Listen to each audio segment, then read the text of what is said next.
December 28th, Michael Faraday. Welcome to 365 Christian Men, where every day we aim to inspire and encourage with real-life stories about men. Growing up in a poor family, Faraday received very little formal education. But at the age of 14, a local bookbinder took Faraday on as an apprentice for 7 years. During that time, he read extensively and covered a wide range of scientific literature. When he was 21, Faraday attended 4 lectures by world-renowned chemist Humphrey Davy at the Royal Institution, at which point Faraday wrote a letter to Davy asking to be his assistant. Davy initially turned him down, but within a year, he had appointed Faraday as a chemical assistant at the Royal Institution. 13 years later, Faraday founded the Royal Institution's Friday evening discourses and the Christmas lectures, the UK's flagship science series, which is now broadcast on national television every year. Faraday persisted as a pioneer in the field of science. He made several important discoveries that changed how we understand electricity and magnetism. He became professor of chemistry at the Royal Military Academy and a scientific advisor to Trinity House, a charity that provides for the maritime community and the official authority for lighthouses and other navigational resources. On this date, in 1841, Faraday delivered his famous Christmas lecture, The Chemical History of a Candle. And that's where today's story begins. Honor God who created you by doing your duty with honor. Michael Faraday warmly began his Christmas lecture.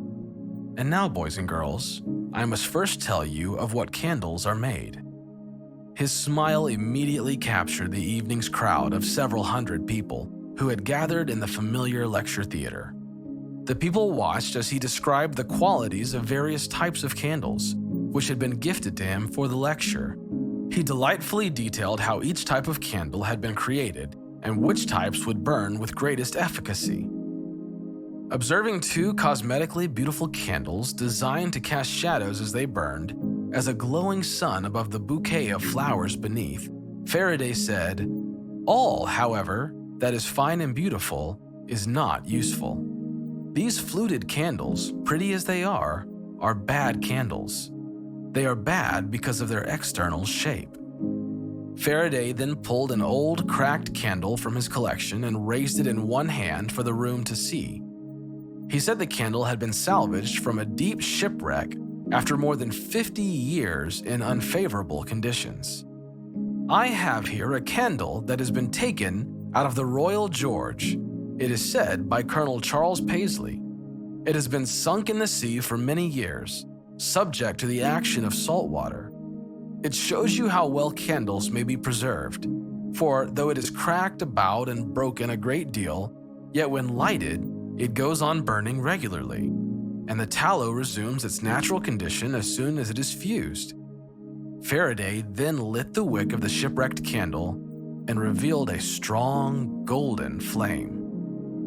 There is not a law under which any part of this universe is governed which does not come into play and is touched upon in these phenomena. There is no more open door by which you can enter into the study of natural philosophy than by considering the physical phenomena of a candle.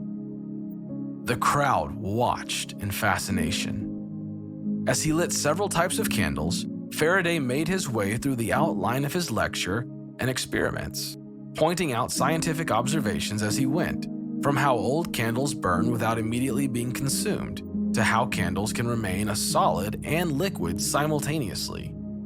He noted that light, heat, and flame occur without effort at first glance.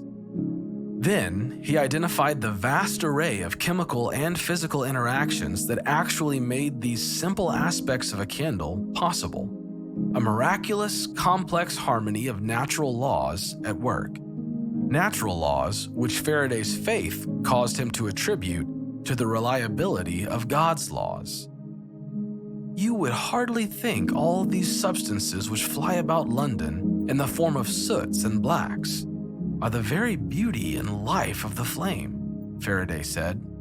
Members of the audience nodded silently in agreement. Faraday masterfully blended his observations of natural law with his principled faith in God and closed this historic Christmas lecture with a compelling moral challenge.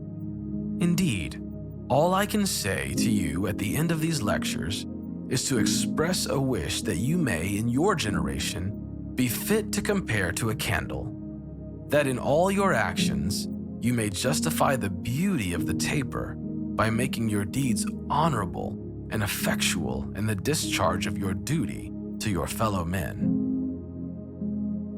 Jesus actually said something similar in Matthew chapter 5, verses 14 through 16. You are the light of the world. A town built on a hill cannot be hidden. Neither do people light a lamp and put it under a bowl. Instead, they put it on its stand, and it gives light to everyone in the house. In the same way, let your light shine before others, that they may see your good deeds and glorify your Father in heaven. How can you better use your influence at work to bring glory to God? Honor God who created you by doing your duty with honor.